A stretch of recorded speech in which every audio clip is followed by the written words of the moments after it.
एक दफा का जिक्र है, एक कबूतरों का झुंड कहीं खाने की तलाश में निकले थे। तो उन्हें रास्ते में कहीं चावल के दाने पड़े हुए नजर आते हैं और ये सब उसकी तरफ जाने लगते हैं। मगर इनका जो एक कबूतर यानी वो सरदार था, वो कहता है कि मुझे इस चावल के दाने की तरफ खतरा नजर आ रहा है और ये कोई इंसानों की जगह भी नहीं है जहाँ कोई ऐसे ही चावल फेंक देगा। यहाँ कोई शिकारी ने हमारे लिए जाल बिछाया है।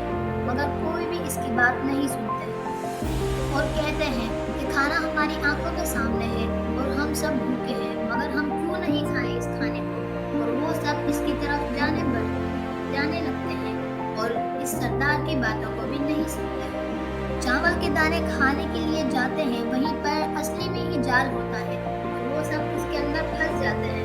और वो सरदार कबूतर कहता है, मैंने तुम लोगों से कहा था कि यहाँ खतरा है और जिस शिकारी ने ये जाल बिछाया है वो भागता हुआ इनकी तरफ आने लगता है। मगर ये सब एक साथ उड़कर इस जाल को अपने सरदार के दोस्त यानी चूहे के पास लेके आ जाते हैं और कहने लगते हैं कि चूहे भाई इधर तो आओ, जरा हमारी मदद करो, इस जाल को उतार दो क्योंकि तुम्हारे दांत तो बहुत तेज हैं। तो ये चूहा कहता है कि सबसे पहले मैं अपने दोस्त सरदार का ये जाल उतारूंगा।